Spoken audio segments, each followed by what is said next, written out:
하나님께서 주시는 말씀입니다. 사사기 6장 11절에서 24절까지 말씀입니다. 11절에서 24절까지 말씀 조금 길지만 우리 한 절씩 천천히 함께 교독하시겠습니다. 11절에서 24절입니다. 여호와의 사자가 아비에셀 사람 요아스에게 속한 오브라에 이르러 상수리 나무 아래에 앉았느니라. 마침 요아스의 아들 기드온이 미디안 사람에게 알리지 아니하려 하여 밀을 포도주 틀에서 타작하더니 여호와의 사자가 기드온에게 나타나 이르되 큰 용사여 여호와께서 너와 함께 계시도다 하매 기드온이 그에게 대답하되 오 나의 주여 여호와께서 우리와 함께 계시면 어찌하여 이 모든 일이 우리에게 일어났나이까. 또 우리 조상들이 일찍이 우리에게 이르기를 여호와께서 우리를 애굽에서 올라오게 하신 것이 아니냐 한 그 모든 이적이 어디 있나이까. 이제 여호와께서 우리를 버리사 미디안의 손에 우리를 넘겨주셨나이다 하니 여호와께서 그를 향하여 이르시되 너는 가서 이 너의 힘으로 이스라엘을 미디안의 손에서 구원하라. 내가 너를 보낸 것이 아니냐 하시니라. 그러나 기드온이 그에게 대답하되 오 주여 내가 무엇으로 이스라엘을 구원하리이까. 보소서 나의 집은 므낫세 중에 극히 약하고 나는 내 아버지 집에서 가장 작은 자니이다. 여호와께서 그에게 이르시되 내가 반드시 너와 함께 하리니 내가 미디안 사람 치기를 한 사람을 치듯 하리라 하시니라. 기드온이 그에게 대답하되 만일 내가 주께 은혜를 얻었사오면 나와 말씀하신 이가 주 되시는 표징을 내게 보이소서. 내가 예물을 가지고 다시 주께로 와서 그것을 주 앞에 드리기까지 이곳을 떠나지 마시기를 원하나이다 하니 그가 이르시되 내가 너 돌아올 때까지 머무르리라 하니라. 기드온이 가서 염소 새끼 하나를 준비하고 가루 한 에바로 무교병을 만들고 고기를 소쿠리에 담고 국을 양푼에 담아 상수리 나무 아래 그에게로 가져다가 드리매 하나님의 사자가 그에게 이르되 고기와 무교병을 가져다가 이 바위 위에 넣고 국을 부으라 하니 기드온이 그대로 하니라. 여호와의 사자가 손에 잡은 지팡이 끝을 내밀어 고기와 무교병에 대니 불이 바위에서 나와 고기와 무교병을 살랐고 여호와의 사자는 떠나서 보이지 아니한지라. 기드온이 그가 여호와의 사자인 줄을 알고 이르되 슬프도소이다. 주 여호와여 내가 여호와의 사자를 대면하여 보았나이다 하니 여호와께서 그에게 이르시되 너는 안심하라. 두려워하지 말라. 죽지 아니하리라 하시니라. 기드온이 여호와를 위하여 거기서 제단을 쌓고 그것을 여호와 샬롬이라 하였더라. 그것이 오늘까지 아비에셀 사람에게 속한 오브라에 있더라. 아멘. 예. 우리 서로 앞뒤 좌우로 인사하시겠습니다. 잘 오셨습니다. 반갑습니다. 예, 잘 오셨습니다. 이 스토리, 그러니까 기드온에 대한 이야기로 아마 설교들을 많이 들으셨을 겁니다. 사실 오늘 이 읽은 본문 11절에서 24절 속에서도 참 많은 것들을 이야기할 수 있겠죠. 여러분 읽으시면서 아마 느끼신 것도 있고 옛날에 이런 설교를 좀 들어본 것 같기도 하다라는 생각도 드시고 아마 많이들 좀 교차하실 겁니다. 자, 그런 것들도 맞습니다. 근데 가끔은 아니기도 해요. 왜? 제가 이걸 읽으면서 그게 생각나더라고요. 하나님에게 표징을 얻으려면 풍성히 드려야 된다는 얘기 혹시 들어보셨어요? 이 가루 한 에바로 무교병을 만들었다는 얘기는 어마어마한 양이거든요.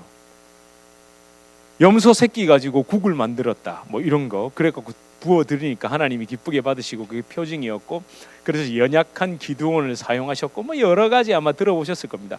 근데 그건 좀 많이 나간 것 같아요. 그리고 또 기드온이 여전히 연약한 자고 나약한 자고 믿음이 없는 자인데 이 표징을 통해서 또 표징을 하나 얻고 나중에 그 몰래 이제 계속 읽으셨죠? 제가 지난주 말씀드린 대로 6장에서 8장까지 읽으셨습니까? 읽으셨으면 또 반복해서 읽어보십시오. 좀 계속 좀 소리 내면서 읽어보시는 것도 굉장히 좋습니다. 왜 그러냐면요, 말을 하게 되면 자기 말한 걸로 귀로 또 듣거든요. 그 낭송이 그래서 굉장히 좋습니다. 특히 암기를 한다든지 할 때. 그러니까 그거를 위해서 읽으라는 얘기가 아니라, 저도 여러분과 함께 이렇게 말씀을 함께 읽으면서 또 할 때 그 순간 또 오는 맞아, 이것도 있었네, 이런 것도 있거든요. 그냥 꼭 좀 반복해서 여러 번 한번 읽어보십시오. 자, 그러면 분명히 이 6장에서 8장 속에 오늘 읽었던 이야기 속에는 정말 많은 이야기가 있지만 저는 좀 한 가지에 주목할 겁니다. 이 샬롬을 향한 끈질김이라는 제가 제목을 정해봤는데, 왜 좀 약간 뜬금없죠? 샬롬을 향한 끈질김 하니까, 그죠? 근데 한번 지난주, 지금 여러분 계속 묵상하고 계시는 출애굽기를 잘 생각하시면서 이 본문을 읽어보십시오. 분명히 지금 기드온도 13절에서 무슨 얘기를 했습니까? 여호와께서 우리를 애굽에서 불러낸 이야기를 자꾸 얘기하잖아요. 그 하나님이라면 우리가 어떻게 미디안에 이렇게 될 수 있습니까? 라는 얘기를 하고 있잖아요. 그렇다면 벌써 이게 설교 중반쯤인데요. 그렇다면 지금 기드온은 뭘 좀 오해하고 있다고 생각이 드세요? 그렇죠. 출애굽의 진정한 의미를 좀 오해하고 있다는 생각이 들지 않으세요? 맞습니다. 그러고 있습니다. 사실 우리 기드온 하면 자꾸만 300용사, 횃불, 항아리, 양털과 이슬, 그 유명하죠, 양털. 양털에는 묻게 해주시고 옆에는 마르게 해주시고, 또 옆에는 젖게 해주시고 양털은 마르게 해주시고. 그거 하시면서 기도 많이 하시는 분들, 목사님들, 제가 그런 간증도 들었거든요. 그래가지고 어떤 분은 표징을 얻기 위해서 여러 가지가 있는데 제가 좀 우습기도 한 건데, 하나님께서 응답을 해주실 때까지 양말을 안 벗기로 했대요. 그건 뭐지? 기도원에 올라가가지고 하나님께서 응답을, 여름에 그것도 그래가지고 양말을 안 벗고 응답을 기다렸더니 뭘 응답을 줬다는, 그 아주 좀 재미난 듯 우스운 이야기도 제가 이걸 보는데 생각이 나더라고요. 우리 자꾸 그럽니다. 특히 오늘 본문에는 무교병과 고깃국. 한번 생각해 보세요. 이게 스튜의 원조가 아닐까요? 재미없어요. 혹시 따로 국밥을 좋아하세요? 국에 말아준 걸 좋아하세요? 따로 국밥으로 드시다가 꼭 반드시 마셔야 됩니다. 왜 그런 줄 아세요? 이 맑은 국물에 탄수화물이 싹 녹아들면서 약간 뿌얘지죠. 그 맛 차이를 모르세요? 그냥 국물 떠먹는 거랑 국밥에 그 있잖아요. 그 전분 성분, 그 쌀알에 들어있던, 그리고 그 쌀알에 그 국물이 쫙 녹아 들어가지고 그 단맛과 국물 맛이 섞인 그 오묘한 조화. 전 배고픈데 제가 별 얘기를 다 하죠. 어쩌면 이게 그 스튜에도 왜 스비에도 그 크루통이라 그러나요? 이상한 그 식빵 같은 거 올려 먹잖아요. 그걸 떠먹는 이 원조가 이거 아닐까요? 쓸데없는 얘기를 그만하고. 근데 그게 중요한 게 아니라 우리가 좀 냉정하리만큼 오늘 본문 속에 그 기드온의 태도를 좀 살펴보십시오. 그러니까 표징을 구했던 기드온의 마음과 기드온이 구한 표징에 대하여 하나님께서 어떻게 응답하셨는지, 어떤 표징을 보여주셨는지를 바로 알지 못하면 무속에 딱 빠지기 쉽다니까요. 그죠? 표징을 하나님이 이게 맞습니까? 하나님 응답하여 주시옵소서, 표징을 보여주시옵소서. 얼마나 많이들 들어가서 소나무 뿌리도 뽑습니까? 기도원들에 들어가서. 그런 기도 안 해보셨어요? 안 해보셨습니까? 전 많이 해봤는데요. 표징을 주시던가요? 그 표징 붙잡고 하니까 그게 되던가요? 그런 얘기 아니잖아요. 사실 오늘 본문에 보면 기드온은 여전히 무엇이 중요한지 분간을 못하고 있죠. 13절을 한번 보십시오. 13절 제가 일부러 안 올렸습니다. 본문 좀 보시라고. 오 주여 여호와께서 우리와 함께 계시면 어찌하여 이 모든 일이 우리에게 일어났나이까? 이게 뭡니까? 하나님께 핑계를 대죠. 하나님 불신하고 있는 거잖아요. 미디안의 침입한 미디안에게 지배당하는 원인이 누구에게 있다는 얘기죠? 하나님에게 있다잖아요. 그러니까 하나님 그렇게 센 신이신데, 하나님 그렇게 대단한 신이신데 어떻게 우리가 미디안의 손에서 이러고 있죠? 내 삶은 왜 이렇죠? 나는 왜 이럴 수밖에 없죠? 나는 왜 그들이 다 받는 축복을 못 받고 있죠? 저 사람들은 저렇게 잘 나가는데 나는 왜 이렇죠? 우리 자꾸 그런 얘기 하잖아요. 그리고 뭐라고, 조상들이 일찍이 우리에게 이르기를, 믿음의 사람들이 그렇게 얘기했대요. 신앙생활 잘하고 열심히 하면, 여호와를 잘 섬기면, 그러니까 우리를 애굽에서 올라오게 하신 이유가 그런 것 때문 아니냐, 그러니까 복 준다. 그 했던 그 능력, 모든 이적이 불가능을 가능케 한 그 이적들이 뭡니까? 10가지 재앙, 그죠? 홍해가 갈라지고 막 반석에서 물이 나고 만나와 메추라기가 떨어지고 요단강이 갈라지고 여리고를 정복하고 막 해와 달이 멈추고 등등등. 그거 다 어디 갔냐는 거죠. 그거 다 어디 가고 우리 지금 이대로 이 모양 이 꼴로 살고 있죠 라는 엉뚱한 이야기를 여전히 하고 있죠. 그거 하고 있다니까요. 에이, 설마 기드온이니까 안 했을 거야. 아니요, 누구도 예외 없이 어떤 상황이, 내가 생각하는 그 상황이, 내가 예수님을 열심히 믿으면 이렇게 될 거라는 그 상황이 펼쳐지지 않으면 우리는 반드시 이런 원망이 내 속에서 올라옵니다. 저도 올라올 때가 있고 올라온다니까요. 예? 지금쯤 되면 여기가 꽉 차야 되잖아요. 하나님이 저를 보내셨는데 막 몰려들고 막 난리가 나야 되잖아요. 막 언론에도 나고 그런 거 있다 하더라고요. 뭐 미국에서 무슨 뭐 제 친구가 농담 삼아 제 처음 왔을 때, 야, 몇 년 안에 인터넷 신문에 나냐고. 그러니까 기독교 신문에 미국에 뭐 이렇게 부흥을 주도하는 뭐 교회 이래 가지고 한인 교회, 그래서 제 이름도 좀 올라가고 뭐 그런 건가요? 그런데 지금 이 시점에서 더 답답한 이유가 또 뭡니까? 그게 아주 오래된 이야기입니까? 지난주에 살펴보신 것처럼 기드온은 8절에서 10절에 한 선지자가 했던 그 얘기조차도 잊어버리고 있잖아요. 아니 13절과 그 8절에서 10절 사이가 그렇게 먼 시간은 아닐 텐데요. 한마디로 얘기하면 그때 한 선지자가 했던 그 말도 어쩌면 귓등으로도 듣지 않은 것처럼 보이지 않으세요? 참 답답할 노릇이죠. 한 선지자라서 그랬을까요? 선지자 아니라고 말씀드렸죠. 원문에는 뭐라고 돼 있다고? 이시라고 돼 있습니다. 그 말은 희가 왔다는 거예요. 희. 그냥 어떤 사람 하나가 덜컥 와가지고 애굽에서 너희를 건져내신 여호와 하나님이 왜 너희를 애굽에서 건져내셨는지 그거 잘 생각해라, 이 얘기를 했잖아요. 그 참 의미가 뭔지를 기억하라고 얘기했잖아요. 그죠? 제가 지금 이 생각을 해봐서, 이건 제 묵상입니다. 하나님께서 이시, 한 선지자, 그냥 일반 대명사로 썼다니까요. 그라고 칭할 수 있는, 아무것도 흠모할 만한 것도 없는 그냥 보통 사람이 갑자기 하늘에서 뚝 떨어졌을까요? 부르짖었다고 돼 있죠. 그들이 부르짖으니 하나님이 기드온이라는 놀라운 영적 지도자를 먼저 보낸 게 아니라 한 사람, 그냥 평범한 그 한 사람을 보내서 그 얘기를 하셨다는 건, 제가 가만히 부르짖고 있는데 누군가 한 사람이 뜬금없이 벌떡 일어나더니 우리 지금 왜 이러고 있죠? 여호와 하나님께서 우리를 애굽에서 건져낸 이유를, 우리 그 진짜 영적인 의미를 우리 놓쳤잖아요. 이 말을 했을 것 같아요, 저는. 뭔가 짜라라하면서 뒤에 후광이 쫙 있는 사람이 멋있게 문을 쫙 열고 등장한 게 아니라 거기에서 부르짖고 있던 그 어떤 한 사람, 아무런 흠모할 만한 것도 없는, 죄가 왜 저래? 라는 말을 들을 만한, 마치 예수님처럼 나사렛에서 무슨 선한 것이 나겠느냐라는 얘기를 들을 것만 같은 그 사람이 출애굽의 진정한 의미가 뭐죠? 라는 질문을 던진 거예요. 근데 너무도 안타깝게도 기드온은 그 얘기를 귀담아 듣지 않았던 모양입니다.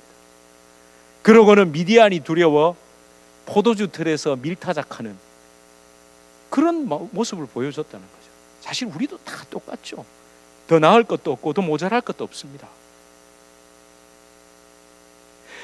그렇게 결국 다시 끈질기게 여호와의 사자는 누구를? 아예 이제는 기드온을 직접 찾아왔습니다. 그러자 기드온의 반응은 또 어떻게 얘기했죠? 13절에 읽은 대로 따지듯이 반응했습니다.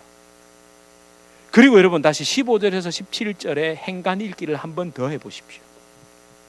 기드온에게 그렇게 내가 너를 쓰겠다, 너를 통해 이스라엘을 구원하겠다라고 얘기하니까 15절에서 기드온은 뭐라고 얘기하죠? 나의 집은 므낫세 중에 극히 약하고 나는 내 아버지 집에서 가장 작은 자이니이다 라고 말하죠. 자, 이게 겸손입니까? 아니면 자존감이 낮은 겁니까? 뭡니까? 7장 2절까지 연결해서 보셔야 됩니다.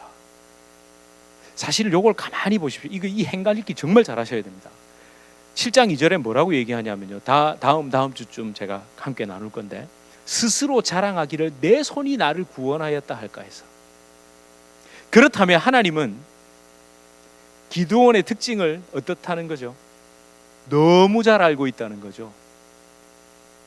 아주 겸손한 듯한 그가 그 자리에 올라가서 사람이 돌변하는 경우를 보신 적이 있으십니까? 없으십니까?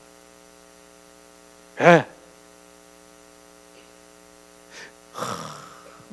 전도사 때, 목사 소위 됐을 때 너무너무 겸손하던 그가 하나님이 쓰셔서 그 말이 진짜 위험한 겁니다. 하나님이 나를 이렇게 쓰셔서 라고 한 다음에 이상한 소리 하는 경우, 이상하게 변하는 경우를 많이들 보셨죠.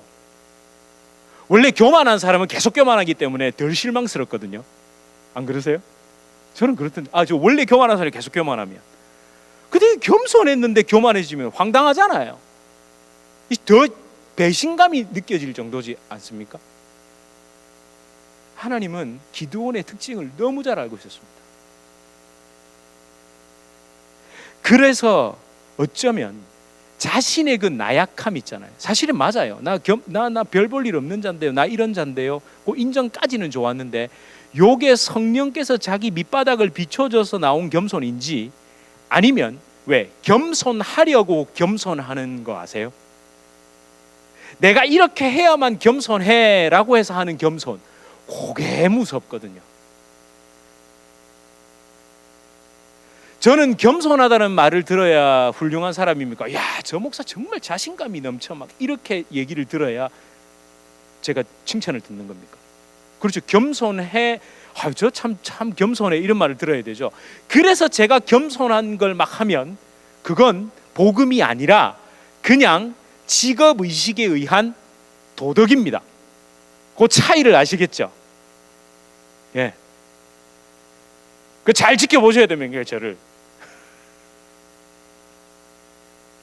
우리는 얼마든지 복음이 아니라 직업의식 또는 자기 자신의 의로움, 겸손해야만 내가 인격적인 사람이라는 얘기를 듣기 위해 겸손할 수 있는 존재들이 인간이라니까요. 특히 교회 다니는 사람들. 너무 겸손해야 된다는 얘기를 많이 들으니까.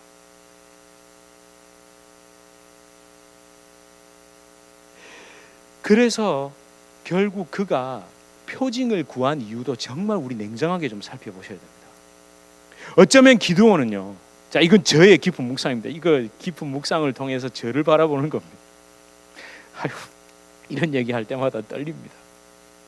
이런 연약하고 별 볼 일 없는 나를 쓰시는 하나님을 힘입어 자기가, 기드온이, 그리고 제가 이스라엘 민족의 지도자, 어쩌면 여러분의 목회자가 될 수 있는 정당성, 당위성, 영적 명분이 필요했기 때문에 표징을 구한 것이 아닐까라는 그 물음이 저를 떠나지를 않더라고요. 사실은 이런 표징, 드러나는 것들을 구하는 영적인 태도 좋은 게 아닙니다. 그런 건 정말 좋은 영적 태도가 아닙니다. 사실은 표징을 구하는 대부분의 이유는 나의 영적인 특별함을 더 부각시키기 위해서 그런 거 아닐까요? 나는 특별해. 나는 특별히 선택받았고 하나님은 나를 특별히 쓰셔. 우리 그런 함정에 늘 노출되어 있습니다. 사실은 예수님도 그래서 마태복음 12장 39절에서 악하고 음란한 세대가 표징을 구하며 이렇게 얘기했죠. 하셨죠. 들어보셨죠? 악하고 음란한 세대가 표징을 구한다고. 요한복음 20장 29절에 무슨 이야기가 나옵니까? 도마를 향해서 자꾸 보여달라고. 그러니까 너는 나를 본고로 믿느냐? 보지 못하고 믿는 자들은 복되도다. 사실은 도마가 손가락을 안 집어넣었다는 거 아시죠? 집어넣지는 않았습니다. 그래 하면 믿겠다 이랬거든. 그러니까 자 넣어봐라 하는 순간 안 넣은 게 다행입니다. 근데 이 두 가지가 예수님이 아이고 그 보여줘야 믿냐 이런 태도십니까? 하여튼 악한 것들, 그저 눈에 보이는 거나 구하는 요것들, 이런 태도로 악하고 음란한 세대가 표징을 구한다라고 말씀하셨을까요? 아니요. 내가 요나의 표적을 보여줄게 라고 말씀하셨어요. 너희가 정말 구해야 하는 그 표적은 십자가에서 이루어질 것이고, 도마에게는 에이 이미 이루었잖아. 내가 십자가에서 다 이루었잖아. 뭐 더 이상 필요한 게 있니? 이거죠. 여러분들 표정 보니까 그래도 아쉬우신 것 같아요. 표징 정말 중요한데, 이 표징 그래도 표징이 필요한데, 그래도 뭔가 이렇게 확실히 뭔가 이 일에 대하여 하나님이 나와 함께 하신다라는 뭔가 이게 표적 같은 게 다 이렇게 필요한데, 그러면 또 좀 살펴볼게요. 보세요. 자, 표징을 얻기 위해서 기드온이 뭘 준비했습니까? 스튜, 그죠? 이게 예물을 준비했다고. 18절 보세요. 예물을 가져온다. 잠깐만 기다려주세요. 빨리 가가지고 예물을 가져올게요. 요거 그러니까 보세요. 기드온은 뭐예요? 그 예물을 갖고 와야 요 여호와의 사자라고 한 사람이, 여호와의 사자인 사람이 표징을 줄 것이라고 생각을 한 거죠. 그죠? 아니 예배에 나온다든지 기도원에 간다, 기도원에 간다, 기도원 헷갈리네요. 기도원에 간다든지 뭔가 막 새벽 기도를 간다든지 막 열심히 막 부흥회를 간다든지 할 때 보통 뭐 때문에 갑니까? 표징을 구하러 가잖아요. 여기 가가지고 막 그 능력의 목사님의 말씀을 듣고 나면 막 그분이 한번 안수해주고 나면 뭔가가 될 것 같고 막, 우리 그렇지 않습니까? 전혀 그런 마음 없으세요? 기도원도 똑같았다니까요. 그래서 그 준비한 예물이 뭐죠? 엉뚱한 거 준비한, 또 금은 가져온 거 아니잖아요. 그래서 다행이죠. 뭘 가져왔죠? 19절에 그렇죠. 염소고기로 만든 고깃국 스튜와 무교병 빵을 다 가져왔습니다.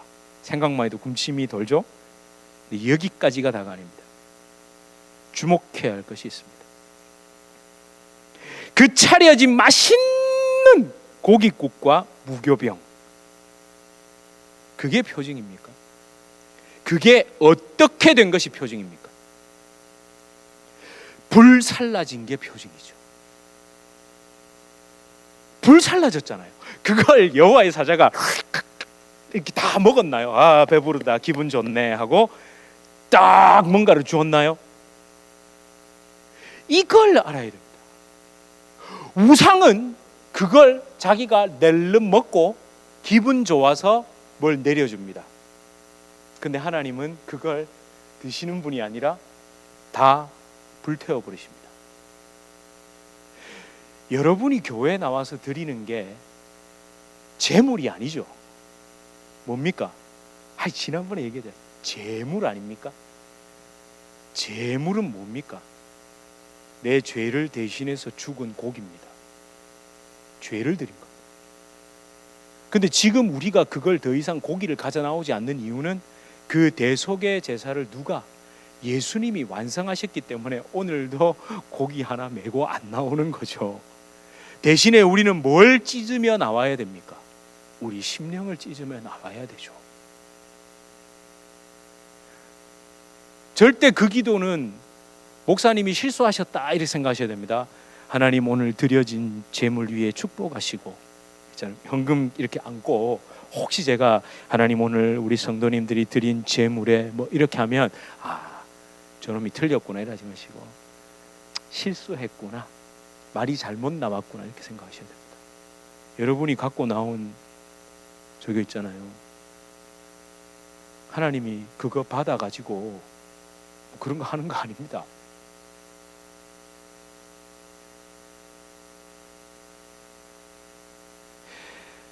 여호와 하나님은 다른 분입니다. 그거 드려진 걸로 먹고 배불러서 기분 좋아서 뭐 내려주는 건 우상들이 하는 거고요. 엘리야 선지자와 바알 선지자의 대결에서도 그걸 열왕기상 18장 하늘에서 불이 내려 그걸 태워버렸습니다. 하늘에서 불이 내려 태워버렸다니까요. 그리고 또 한 가지 더 들어가 볼까요? 불이 그냥 나왔습니까? 갖다 대니 바위에서 물이 나왔다고 되어 있죠. 이게 뭘 의미할까요? 기적? 기적은 기적이죠. 이건 뭐냐면 인간이 도무지 상상할 수 없는 방법으로 죄를 사해 주시고 용서하시고 구원하신다는 의미입니다. 일반적인 종교, 주변의 모든 종교를 한번 보십시오. 종교적인 노력, 윤리적인 헌신, 노력, 변화를 통해서 네가 구원받는다고 얘기하죠. 그런데 기독교는 아니죠. 그런 거 다 소용없다고. 완전히 다른 이야기죠. 그렇게 연결되는 것이 뭡니까? 22절로 연결됩니다. 그렇게 죄가 완전히 불태워지고 나니까 어떤 현상이 일어나죠? 22절은 사실 죄가 진멸됐을 때 나타난 현상입니다. 죄가 진멸된 사람의 태도, 즉 하나님을 보게 되죠. 예? 내가 여호와를 봐버렸다는 거예요. 마태복음 5장 8절에 뭐라고 기록합니까? 마음이 청결한 자는 하나님을 볼 것이요. 네 안에 그 죄악이 십자가의 은혜로 완전히 청결하게 돼야만 하나님을 볼 수 있다는 거예요. 네가 막 갖다 바치고 열심히 하고 소나무 뿌리를 뽑고 기도원에서 금식을 한다고 네가 영안이 열려서 나를 만나는 게 아니라 네 죄가 십자가에서 타야 네가 나를 볼 수 있다, 이 얘기하시는데요. 제발 하나님을 본다는 거 미신적으로 이해하시면 안 됩니다. 영적인 눈이 열려서 무슨 혼백을 보고 홀령을 봅니까? 영적 존재를 봅니까? 미래의 일이 보이고 이런 거요, 전부 무속입니다. 무속. 영안이 열리니까 뭐가 보인대. 심령이 보이고 뭐가 보이고. 그래서 어쩌라고요? 이 지저분한 내 심령 당신이 봐서 뭐 할 텐데. 그래서 당신이 내 심령을 들여다보면 네가 그 심령을 해결해 줄 수 있는 능력이 있냐고. 저는 사실 그런 마음이 들어요. 저도 능력이 있다는 분들 정말 많이 만나봤거든요. 목사님 보니까 뭐가 보인대요. 그래서 어쩌라고. 봐봐야 그 냄새나는 내 심령 들여다봐야 당신이 그거 해결해 줄 수 있어요? 응? 참 이상한 분들 많아요. 막 기도가 됐다 그러고. 고맙습니다. 기도해 주셔서. 근데 그게 슬쩍 그러면서 영적 권위를 저와 차이를 두면서 저를 장악하려는 거, 그거 모르는 줄 아닙니까? 다 안다, 다 알아. 그게 제가 태도가 그러면 정말 그래요. 그 봐서요, 보세요. 봐봐야 쓰레기 같은 내 심령 봐봐야 뭐 하겠어요? 응? 냄새밖에 더 나. 그 쓰레기 들춰보시면 기분 좋으세요? 쓰레기 버릴 때 딱 이러고 와 쓰레기다 이러면 기분 좋으세요? 옆집 쓰레기통 막 자꾸 들춰보세요? 예? 그 봐서 뭐 하냐고요, 그거. 영적인 눈이 열린 기드온은요, 그리고 여호와의 사자를 본 기드온의 태도가 뭡니까? 아이고 나는 죽었구나. 예, 이게 영적 눈이 열린 사람의 가장 첫 번째 반응, 가장 중요한 반응, 내가 죄인이라는 것을 깨닫는 겁니다. 이제 분간이 되시죠? 영안이 밝다. 그 권사님 영안이 밝으셔서 그럼 가보세요. 갔는데 이상한 소리 그런 거 있잖아요. 막 보이니 뭐 들리니 뭐 보셔주셨니 이러면 그냥 오시면 되고, 그 안에 아이고 죽었구나, 내가 죄인이라는 것, 그걸 인정하는 사람이 진짜 영안이 열린 사람입니다. 집사님 손을 잡고, 우리 모두 주님 앞에 죄인 아닙니까?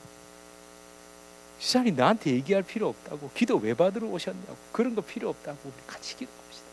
같이 기도하고, 주님 좋은 분이니까 그 속에 있는 것들 주님 만나 조금 말씀하시면 된다고.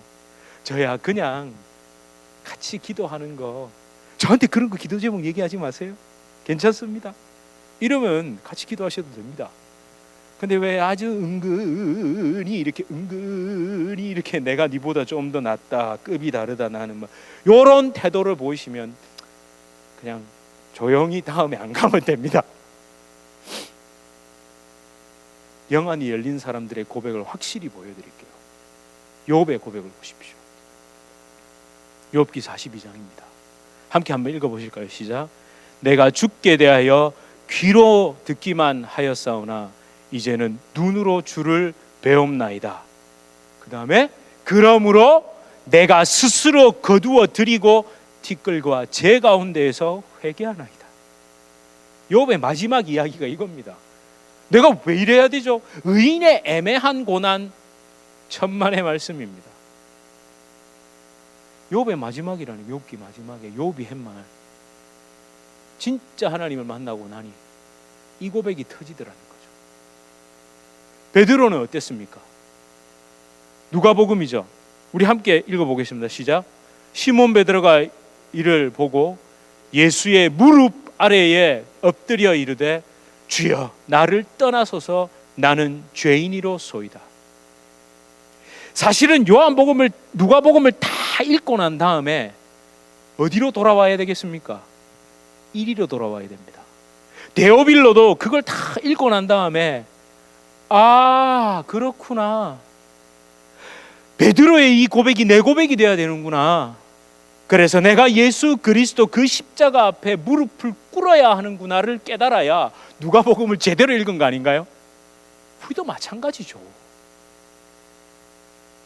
이런 기드온의 태도에 대해 여호와의 사자는 또 어떻게 반응합니까? 24절입니다. 샬롬을 선포하죠. 이런 기드온의 태도, 아이고 내가 죽었구나, 내가 영안이 열리니 하나님을, 죄인인 내가 하나님을 봤습니다 라고 말하니 샬롬을 선포하죠. 대속의 은혜로 말미암아 이루어진 여호와 샬롬, 그 여호와 하나님의 평강, 이것이 출애굽의 진정한 목적이었다는 것. 출애굽은 기적을 통해 대탈출이 이루어진 것도 아니고 신들의 능력 대결에서 압승을 거두신 하나님을 자랑하려고 모세오경 출애굽기를 기록한 게 아니죠. 출애굽은 대속의 은혜를 통해 생명 그 자체이신 하나님께서 죽음 그 자체인 범죄한 인간을 만나주시기 위해 이끌고 나오신 사건이 출애굽 아닙니까? 최고로 센 신이 애굽의 잡신들을 물리치고 뭐 이런 얘기입니까? 그거 아세요? 진짜 1등은 비교하면 기분 나빠합니다. 하나님 진짜 1등인데 괜히 그 뭐 애굽의 잡신들하고 자꾸 비교하고 뭐 무슨 신을 물리쳤다는 둥 무슨 신을, 아니 그래서요. 원래 진짜 1등은 이상한 그런 거하고 비교하면 짜증난다니까요. 오늘 본문에서 우리가 발견해야 될 것은 기드온의 엉뚱함, 답답함은 다름 아닌 저와 여러분의 엉뚱함, 답답함이라는 사실입니다. 그리고 그럼에도 불구하고 여호와 샬롬, 그 평강을 향한 끈질긴, 마침내 기드온 같은 우리를 그 어둡고 답답하고 어리석은 우리의 영적인 시각을 열어주셔서 여호와 샬롬을 이루어주시는 그 하나님의 은혜를 볼 수 있어야 됩니다. 우리가 붙들 건요, 질기디 질긴 십자가 사랑밖에 없습니다. 어쩌면 우리 삶이 무너진 이유, 내가 그런 불안한 삶을 사는 이유, 자꾸 엉뚱한 것을 추구하려는 그런 종교 행위를 통해서 자꾸만 뭘 하려는 이유는 끈질긴 그 사랑을 내가 붙들지 않았기 때문입니다. 하나님이 놓치신 거 아닙니다. 하나님은 붙들고 계신데 내가 놓고 있는 겁니다. 왜 제가 말씀 이렇게 한 번씩 드리자, 이미 이렇게 잡고 계세요. 이렇게. 근데 내가 이러고 있다니까 맨날. 예? 근데 이렇게 딱 잡으면 되는데. 그럼 이게 훨씬 든든해. 근데 여러분이 자꾸 이러고 있다니까요. 그러고 불안하대요. 자꾸 불안하고 뭐라고 그러냐면 하나님 더 꼭 좀 잡아주세요. 막 그래요. 아이고 더 이상 어떡하라고. 이렇게 하면 되는데. 그리고 붙들림 받았을 때 시선을 위로 하고 있는 게 안정적입니까? 이러고 있는 게 안정적입니까? 한번 상상을 해보세요. 제가 지금 이럴 때는 이게 와이어리스가 있으면 좋을 것 같아요. 아니 이렇게 붙잡고 이걸 놓고는 땅을 쳐다보고 있으니 누가 제일 불안합니까? 내가 제일 불안한 거예요. 아닌데요. 제가 오늘 여러분과 함께 할 찬양, 참 사실 이 찬양을 늘 자주 하고 싶은데, 십자가 그 사랑 멀리 떠나서, 이 찬양 잘 아시죠?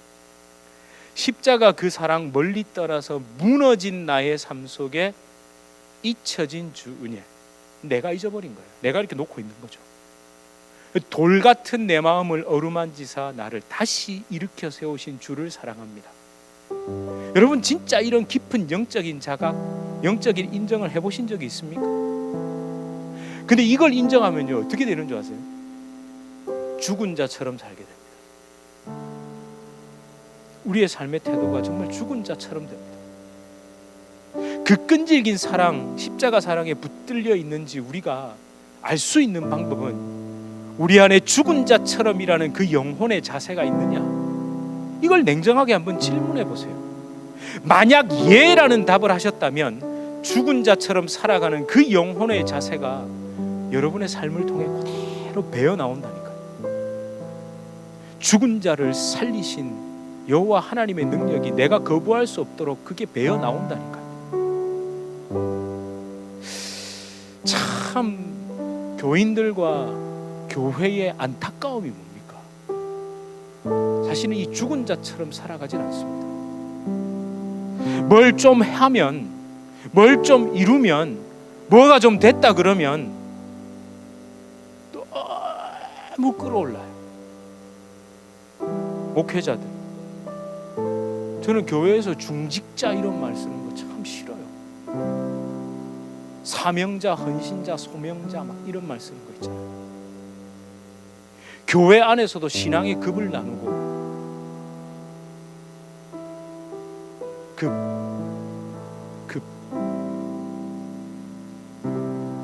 그건 누가 나누는 거죠? 박사 학위가 있으면 급이 높은 거고, 제가 뭐 아픈 이야기도 들었습니다. 몇 명 이상 되는 목사님들은 무슨 클럽이 있다는, 진짜인지 아닌지 제가 실제로 확인한 건 아닙니다만, 그분들은 그분들 사이에서 모이잖아요.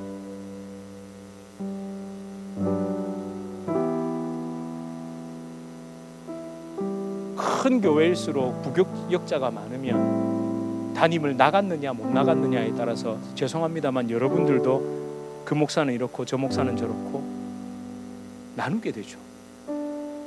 자, 그 마음이 들어옵니다. 저라고 그런 마음 안 들까요? 그때 어떻게 해야 됩니까? 그때 어떻게 하시겠습니까? 주님 아닙니다, 왜 내 마음에 이런 마음이 들죠 하고 엎드려야 되는데, 그렇지, 다 급이 있지, 이걸 허용할 수는 없잖아요. 아닌가요? 제 말이 틀렸습니까? 들어온다니까요. 우리는 죄인이라서. 그때 아이고 주님, 제가 왜 이럽니까? 아이고 제가 이러면 안 되죠. 제 삶의 태도가 왜 이렇죠? 이렇게 돼야 되는데 아무렇지도 않아요. 아무렇지도 않다니까요. 이 가사를 정말 다시 묵상하십시오. 우리 사실 십자가 사랑을 떠나고 십자가 진리를 놓치면 우리도 모르게 그렇게 됩니다. 평강을 추구하는 하나님의 사랑이 더 큽니다. 샬롬을 주시기 위한 그 십자가 은혜, 그 안으로 들어가기 위해서는 죽은 자처럼 살 필요가 있습니다. 우리 함께 찬양하실까요?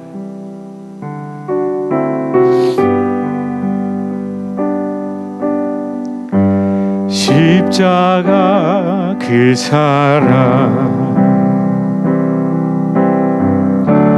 멀리 떠나서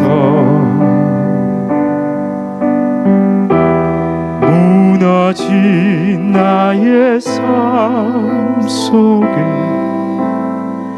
잊혀진 주 은혜, 돌 같은 내 마음, 돌 같은 내 마음 어루만지사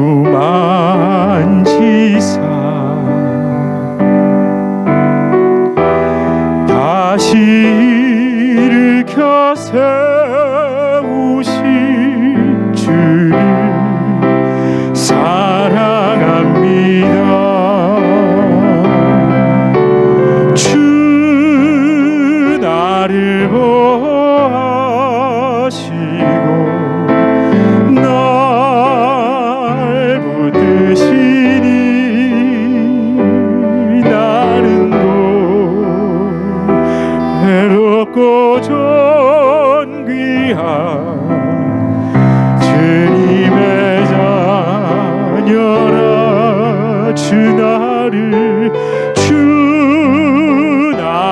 모시고 날 붙드시니 나는 외롭고 존귀한 주의 자녀라. 우리 함께 기도합시다. 하나님, 십자가 그 사랑, 십자가의 그 진짜 진리를 놓치면 자꾸 우리 안에서 엉뚱한 마음들이 올라옵니다. 그거 붙들고 있어봐야 다 쓰레기인데, 다 그거 아무것도 아닌데, 참 허망한 것을 아직도 놓지 못해서 하나님, 우리 그러고 있습니다. 주님, 진짜 표징은 바위에서 불이 나온 겁니다. 그거 다 태워버리는 겁니다.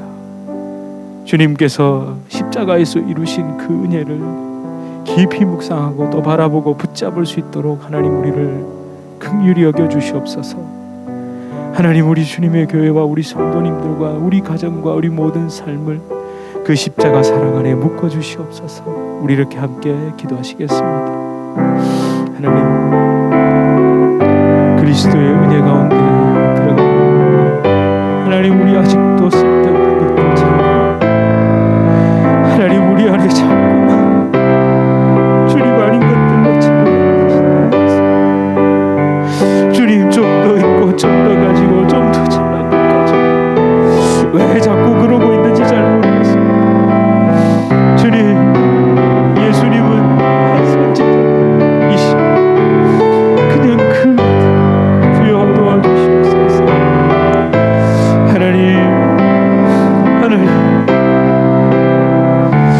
주여, 기도원 같은 우리 어쩌면 좋습니까? 기도원 같은 우리를 어쩌면 하나님, 그럼에도 불구하고 그를 선하게 인도해 가신 주 하나님, 그 은혜를 주시고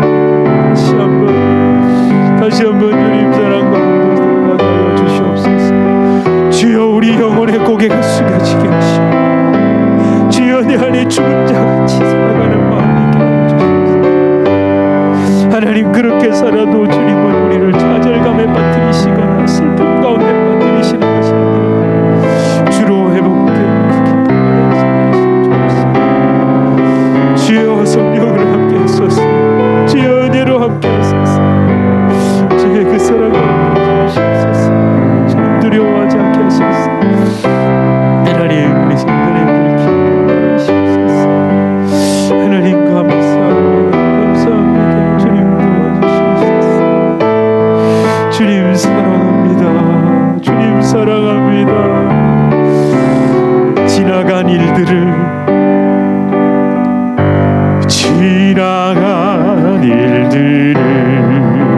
기억하지 않고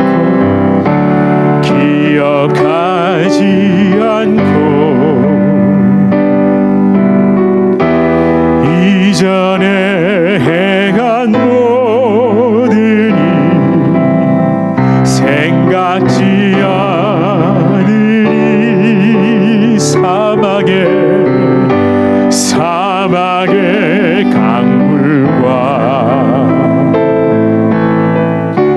길을 내시는 주 여러분을 다시 일으켜 세우실 것입니다. 내 안을 일으켜 행하실 주만 바라보리라. 우리 모두를 보호하시는 주 나를 보호하시고 널 붙드시니 나는 외롭고 존귀한 주님의 우리가 기도하는 그 사람도 있고 또 우리를 위해서 기도합시다. 주 너를 하나님은 여러분의 삶을 통해 우리의 삶의 태도를 통해 십자가 앞에 엎드린 나를 통해 일하실 줄 믿습니다. 나는 외롭고